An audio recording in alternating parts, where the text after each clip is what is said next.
Hello everyone, thanks for tuning in. This presentation will present a brief synopsis on how the West can leverage energy market dynamics to peacefully facilitate an end to the Russo-Ukrainian war on terms favorable to Ukraine. As a recap, Russia invaded Ukraine in 2014. Since then, there have been over 1 million casualties, with the graph on the right showing civilian casualties as of February 2024. This is obviously unacceptable as 1 million people have had their lives either ended or ruined, so we should be trying to put an end to this conflict as quickly as possible. So far, the collective West has provided Ukraine with a total of more than $150 billion of military and financial assistance, which is shown on this graph on the bottom right, which shows not only direct costs such as economic and military aid, but also indirect costs such as refugee costs. The West also placed extensive sanctions on Russia, which we will discuss in more detail later. Objectively, however, since we are more than 2 years into this war, which is still ongoing, these strategies haven't worked. As a result, new peaceful strategies should be employed, and this presentation will discuss some which should be considered. So the thesis of this presentation is that the Russian economy, and thus the Russian state and the Russian military-industrial complex, are nearly entirely dependent on energy revenues. And the energy products they sell, for example oil, have what are termed extremely inelastic demand and supply curves.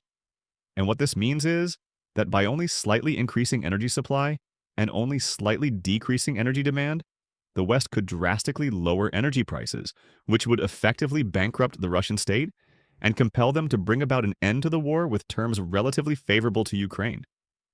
And we'll show in this presentation that the collective West has the ability to do all of these things. So we'll start with a background on Russia. Russia is an autocracy which suffers from Dutch disease. And for those of you that don't know, Dutch disease is a condition that affects countries with abundant natural resources.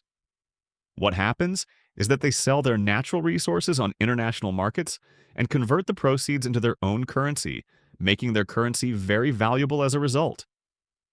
But then paradoxically, because their currency becomes so valuable, it makes it difficult for non-natural resource companies from that country to sell their goods and services at a competitive price internationally. And as a result, such companies can't really develop or flourish in such natural resource-rich countries. And then with regard to autocracies, they often rely on concentrated sources of wealth, which are easy to control. So for example, oil, with the proceeds from this wealth being used to maintain power. In contrast, autocracies don't do well with distributed sources of wealth, because those are more difficult to control, and thus it's harder for autocracies to maintain power and exist in environments with distributed sources of wealth. So with regard to Russia, oil and gas account for up to 50% of government revenues, as shown in this graph. And of this, currently about 30% is going towards the war with Ukraine. With regard to the rest, much of it is required to pay off various Russian republics in order to basically keep Russia together. So for example, with regard to Chechnya, and you will recall the Chechen wars 2+ decades ago, today they literally receive billions of dollars in subsidies per year, basically in exchange for submission and not acting up against the federal government as they used to. So for example, there is this quote where even the leader of Chechnya admits that his republic couldn't survive 3 months without Russian financial backing. So this all just goes to show the situation that Russia finds itself in. For various reasons, they need to get most of their money from concentrated sources of wealth such as energy, and then those funds are used to keep the country together and fund conflicts such as the Russo-Ukrainian war. So while energy revenues are Russia's biggest strength, paradoxically they are also its biggest weakness. And this fact can be exploited. And as of note, Russia's trade surplus that funds everything disappears at about $45 per barrel. So now we are going to talk about the impact of energy prices on the Russian economy. So we'll start with this graph on the right, which shows inflation-adjusted oil prices. And what it shows is that throughout Russia's modern history, there have been multiple financial crises, and pretty much every single one of them has corresponded to periods of very low oil prices. So for example, in the late 80s, oil prices plunged, resulting in the economic crisis of 1989 to 1991, which eventually contributed to the fall of the Soviet Union. Then in the late 90s, There was the financial crisis of 1998, when oil prices went down to approximately $20 per barrel. Then we had the financial crisis of 2008, where the price of oil collapsed in adjusted terms from $200 per barrel down to the 60s. Yes, it was a worldwide phenomena that affected everyone, but the crisis affected Russia especially due to the drop in oil prices. Then in 2014, as a result of an oil supply glut, oil prices collapsed, resulting in the financial crisis of 2014. And for all of these, the results were recession, currency devaluations, inflation, government defaults, etc. And in the case of the 1989 to 1991 crisis, it was bad enough that it contributed to the fall of the Russian state itself.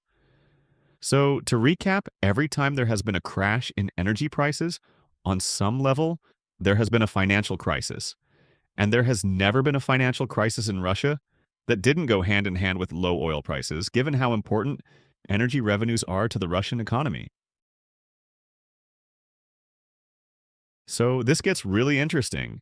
We are going to talk about the impact of energy prices on Russian foreign policy and military posturing.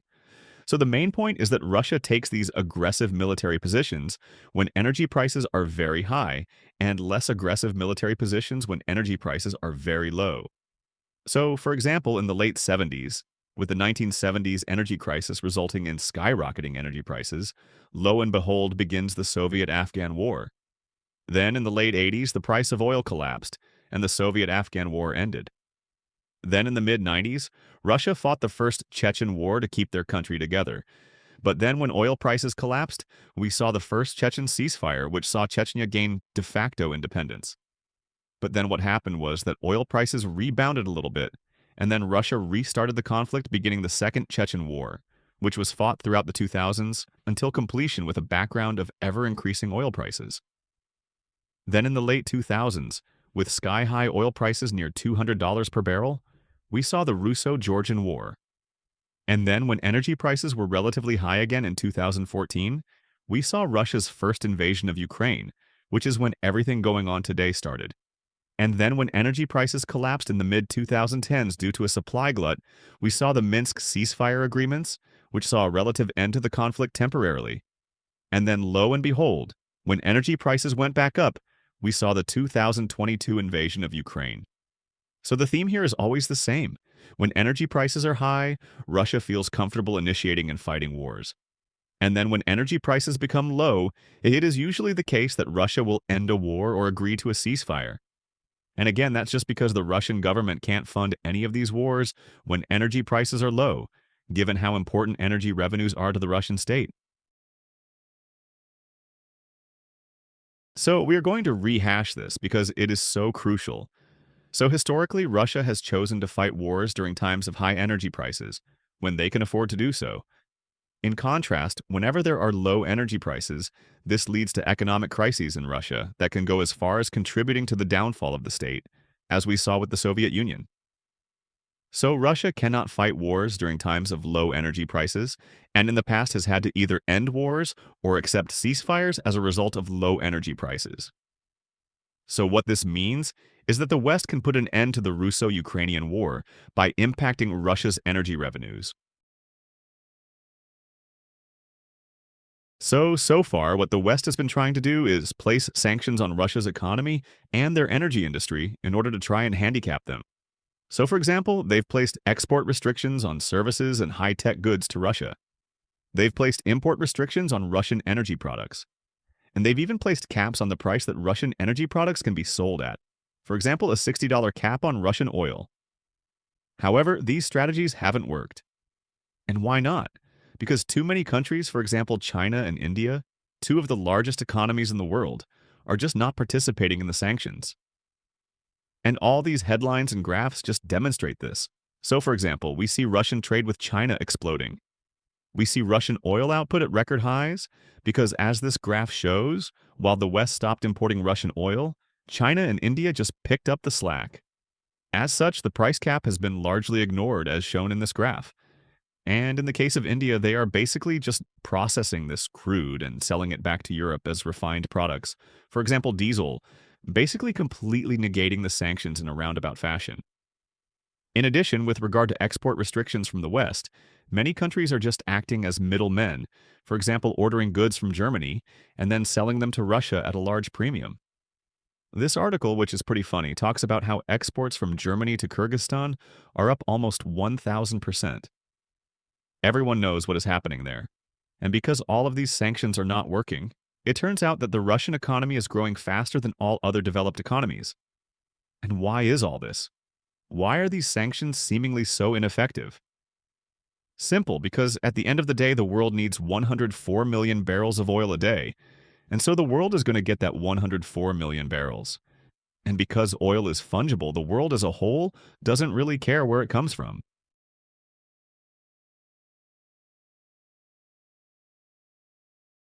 So if sanctions aren't working, we need to try something else. And the proposal of this presentation is to just lower energy prices. And how can the West do this? Very simple, just increase supply and decrease demand. And why will this work? The reason is because the demand for and supply of energy is what you would call inelastic. And what that means is that relatively small changes in demand and supply can greatly affect price because the demand and supply for energy don't respond very much to prices. For example, regardless of price, people need to drive the same amount of miles every day, and so will use roughly the same amount of gasoline. And also, regardless of price, oil wells that have already been drilled and are pumping oil tend to not be shut down, so they will produce the same amount of oil regardless of price. This Econ 101 graph shows this, but we'll give some real-world historical examples to better demonstrate this. We'll start with COVID. So as a result of the COVID lockdowns, oil demand dropped by about 9% from 100 million barrels per day to 91 million barrels. And you can see this on this graph as this small little dip. Now you might think if demand dropped by 9%, that prices would drop by some similar amount. For example, also by 9%. But not at all, because energy demand is inelastic. So what we saw in reality was oil dropping from $64 per barrel to almost negative $40 per barrel. $100 or 150% price drop, again just from this small 9% drop in demand, given the inelastic nature of oil demand. And in the mid-2010s, as a result of widespread adoption of fracking in the United States, global oil production increased by 1 to 2 million barrels per day faster than demand, which is shown in this graph, which demonstrates the difference between oil supply and demand during this time period. And as a result of this small increase of supply and imbalance between supply and demand, the price of oil went from $107 per barrel to $27 per barrel, again because of the inelastic nature of supply and demand for oil. So, a very small increase in oil supply, just 1 to 2%, caused prices to drop by $80 per barrel or 75%, which is pretty incredible. So to recap, because energy demand and supply are inelastic, very small increases in supply and very small decreases in demand can basically crater the price of oil, as we saw during COVID and during the 2010s. So given that small changes in demand and supply can have drastic impacts on the price of energy, the next question is, can the West impact energy prices? And the answer is yes, largely by increasing supply, which the West is capable of. So for example, 2 of the top 4 national producers of oil in the world are the United States and Canada, with Mexico being the 11th. And among private companies, 6 out of the top 10 largest oil producers are Western-based. For example, ExxonMobil, Chevron, Shell, Total, ConocoPhillips, and BP. So the West has the ability to produce an incredible amount of energy, but are we currently producing at our maximum capacity? No, we aren't. While it is the case U.S. oil production has been increasing in recent years and is now at all-time highs, as shown on this graph, we still aren't producing at our maximum capacity. And that is demonstrated by this other graph, which shows the number of active rigs currently drilling in North America, which is down by about 25% compared to the peak which took place as a result of high energy prices following Russia's invasion of Ukraine. So the West has the ability to increase exploration and production, and simply isn't doing so because private Western oil companies, which are governed by free market dynamics, simply aren't incentivized to do so, but are rather incentivized to maximize profits. As such, Western governments can and should provide these incentives, which could include subsidies, future tax credits, etc., in exchange for increasing oil production and developing related infrastructure such as pipelines, refineries, export terminals, etc. In addition, U.S. allies include many of the top oil-producing nations, for example Saudi Arabia, Iraq, United Arab Emirates, etc. They are well aware that increasing production would lower prices and thus wouldn't serve their interests as is, so incentives should be offered to them as well. For example, military aid packages, loan guarantees, loan forgiveness, etc. Lastly, sanctions could be dropped on potential energy powerhouses, for example, Venezuela, a country with the world's largest oil reserves, but which really isn't a threat to us and which is currently producing far below its potential, as demonstrated by this graph, as a result of sanctions placed on the country by the West. And again, we only need to increase oil supply by a few percentage points, or a few million barrels per day to crater oil prices and bring about an end to the war. And the West has a lot of levers it can pull to do this. And another vector to lower energy prices is to lower demand. And how can the West do this? Although admittedly this will be a little unorthodox, the West can do so by acknowledging the following fact. The world's largest single user of oil is the U.S. military. It consumes approximately 300,000 barrels per day. And then the militaries of our allies, for example the UK, Germany, Japan, France, Australia, etc., are also some of the largest single users of fossil fuels in the world. So, as opposed to mobilizing these forces for war to defeat Russia, in a very paradoxical fashion, all the West has to do is have them stand down and lower their energy consumption. Keep planes grounded. Keep ships at port. Just stop burning fuel. Because as we've shown, very small changes in energy consumption can result in very drastic changes in the price of energy, and that is the most effective non-confrontational tactic when going against Russia. And of course, the West should purposely increase energy production from all sources, for example, from solar, wind, nuclear, and coal, in order to displace oil and gas use domestically and thus create a large domestic surplus, allowing for increased exportation of oil and gas. Europe started a program for this exact purpose, Repower EU plan, and was able to increase alternative energy production by 13% since 2022. Lastly, the U.S. should further incentivize the adoption of electric vehicles and plug-in hybrids.